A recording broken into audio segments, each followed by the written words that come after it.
Dear students, এখন আমরা continuous টেন্সের ক্ষেত্রে প্যাসিভ ভয়েসের স্ট্রাকচার বা গঠনকে নিয়ে বিস্তারিতভাবে আলোচনা করব। অর্থাৎ এই আলোচনায় আমরা জেনে নেব কন্টিনিউয়াস টেন্সের উপরে কোনো অ্যাক্টিভ ভয়েস থাকলে সেক্ষেত্রে আমরা কিভাবে প্যাসিভ ভয়েসে পরিবর্তন করব বা কিভাবে প্যাসিভ ভয়েসের স্ট্রাকচার বা গঠনটাকে অনুসরণ করব। আর বলি, এটা ভয়েস চেঞ্জের উপরে একটা সিরিজ আমি করতে চলেছি, কারণ ভয়েস চেঞ্জ একটা বড় বিষয় বা টপিক, সেক্ষেত্রে অনেকগুলো ভিডিওর মধ্য দিয়েই কিন্তু এই পুরো বিষয়টিকে বা টপিকটিকে সম্পন্ন করতে হবে। তাই এর উপরে অলরেডি দুটো ভিডিও আমি আপলোড করেছি। তোমাদের মধ্য থেকে যদি এখনও পর্যন্ত কেউ সেই ভিডিওগুলো দেখে না থাকো, ডেসক্রিপশন বক্সে তার লিঙ্ক দেওয়া রয়েছে, সেই লিঙ্কে গিয়ে দেখে নিতে পারো।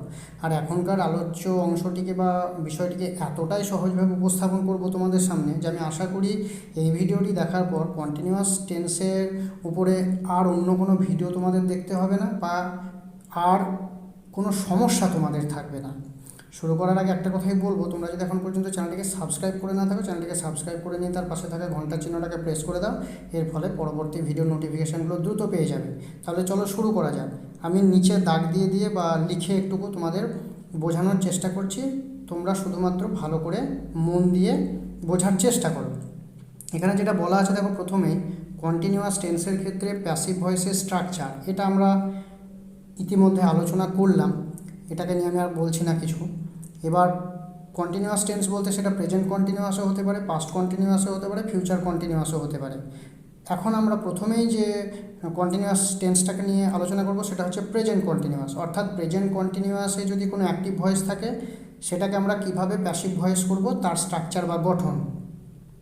তাহলে আমি দেখাচ্ছি প্রেজেন্ট কন্টিনিউয়াস।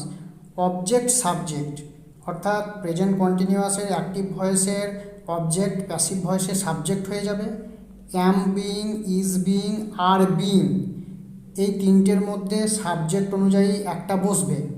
অর্থাৎ যদি subject first person singular number হয় তাহলে অ্যাম বিইং বসবে, যদি থার্ড পারসন সিঙ্গুলার নাম্বার হয় তাহলে ইজ বিইং বসবে, আর বাকি সব ক্ষেত্রেই কিন্তু আর বিইং। সব ক্ষেত্রে বলতে সেটা ফার্স্ট পারসন প্লুরাল হতে পারে, সেকেন্ড পারসন সিঙ্গুলার প্লুরাল দুটোতেই আর বিইং বসবে, এবং থার্ড পারসন প্লুরালের ক্ষেত্রে বসবে। আশা করি এই পর্যন্ত তোমাদের বোঝাতে পারলাম। এরপরে কি হবে, ভার্বস পাস্ট পার্টিসিপেল, অর্থাৎ V3 ফর্ম। এগুলো কিন্তু অলরেডি আমি আলোচনা করেছি এর আগের ভিডিওগুলোতে। তাই তোমাদের মধ্যে যদি কেউ নতুন থেকে থাকো এই ভিডিওতে, অবশ্যই আগের ভিডিওগুলো গিয়ে দেখে নিও, তাহলে এই ভিডিওগুলো বুঝতে সুবিধা হবে। এরপরে একটা বাই প্রিপোজিশন বসাতে হবে, তারপরে সাবজেক্টস অবজেক্ট, অর্থাৎ অ্যাক্টিভ ভয়েসের সাবজেক্টটা প্যাসিভ ভয়েসে অবজেক্ট হয়ে যাবে। এইটাই হচ্ছে প্রেজেন্ট কন্টিনিউয়াসের স্ট্রাকচার। এবার আমরা একটা উদাহরণ নিয়ে সহজে বুঝে নেওয়ার একটু চেষ্টা করি। দেখো, আমি প্রথমে যে উদাহরণটা এখানে রেখেছি সেটা হচ্ছে he is eating an Apple. Is eating, এটা দেখেই আমরা বুঝতে পারছি কিন্তু এই সেন্টেন্সটা অ্যাক্টিভ ভয়েসে রয়েছে, কারণ এইটাকে আমরা সেন্টেন্সও বলতে পারি।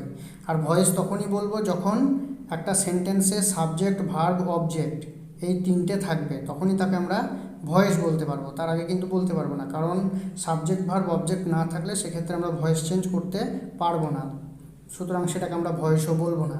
তাহলে এখানে আমরা হি সাবজেক্ট পাচ্ছি, ইজ ইটিং এটাকে ভার্ব হিসাবে পাচ্ছি, অ্যান অ্যাপেল এটাকে অবজেক্ট হিসাবে পাচ্ছি।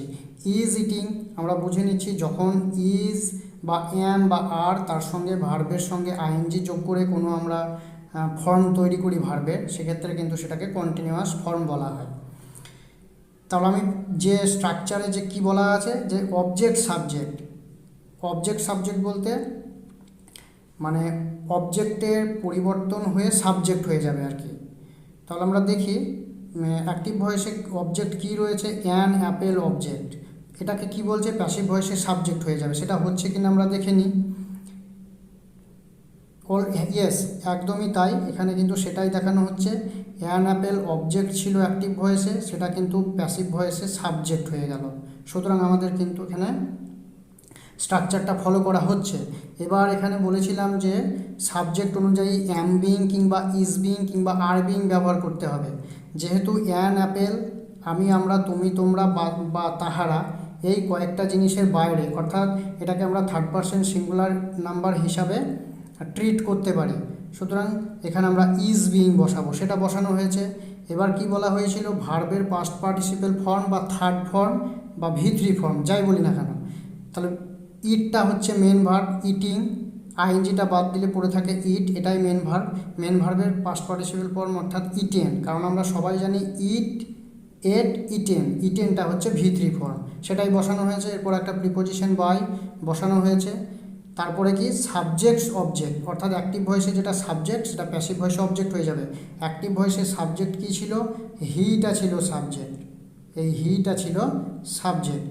সেটা কিন্তু আমি আরও একবার ভালো করে দেখাচ্ছি।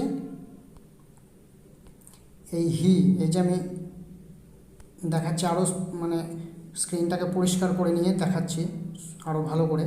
এই হিটা সাবজেক্ট ছিল অ্যাক্টিভ ভয়েসে, এটা কিন্তু প্যাসিভ ভয়েসে হিম হয়ে অবজেক্ট হয়ে গেল।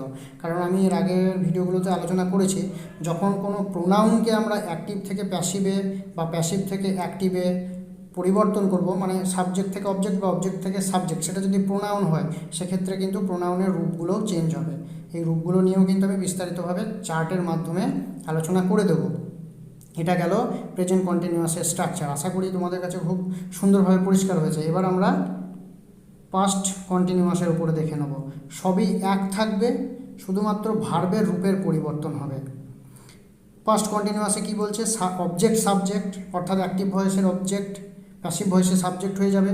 ওখানে is being, am being, are being যোগ হচ্ছিল, এখানে ওয়াজ বিং কিংবা ওয়ার বিং সাবজেক্ট অনুযায়ী যোগ করতে হবে। অর্থাৎ সাবজেক্ট যদি সিঙ্গুলার হয় ওয়াজ বিং, সাবজেক্ট যদি প্লুরাল হয় ওয়ার বিং। তার সঙ্গে কি verb participle, verbs past participle, অর্থাৎ ভি3 ফর্ম যোগ করতে হবে ভার্বের। একটা বাই প্রিপোজিশন, তার সঙ্গে সাবজেক্টস অবজেক্ট, অর্থাৎ অ্যাক্টিভ ভয়েসের সাবজেক্টটা প্যাসিভ ভয়েসে হয়ে যাবে অবজেক্ট। এবার আমরা দেখে নিই ঠিক এই স্ট্রাকচারটাই নিচের উদাহরণে ঠিকঠাকভাবে মানে ইমপ্লিমেন্ট বা প্রয়োগ করা হচ্ছে কিনা। এখানে যেটা বলছে হি ওয়াজ ইটিং রাইস, ওখানে ইজ ইটিং ছিল, এখানে ওয়াজ ইটিং। ওয়াজ ইটিং থাকলে আমরা খুব সহজেই বলে দিতে পারবো যে এটা পাস্ট কন্টিনিউয়াস টেন্সে রয়েছে। তাহলে হিটা সাবজেক্ট, ওয়াজ ইটিংটা হচ্ছে ভার্ব, রাইসটা হচ্ছে অবজেক্ট।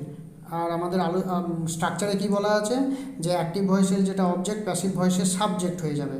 তাহলে অ্যাক্টিভ ভয়েসে অবজেক্ট কী আছে, রাইস আছে, তাহলে নিশ্চয়ই রাইসটা প্রথমে বসবে যখন আমরা প্যাসিভ করব। দেখে নিই সেটা আদৌ হচ্ছে কি না। হ্যাঁ, অবশ্যই এখানে সেটাই কিন্তু আমরা পাচ্ছি, প্রথমে রাইসটা এখানে বসানো হয়েছে।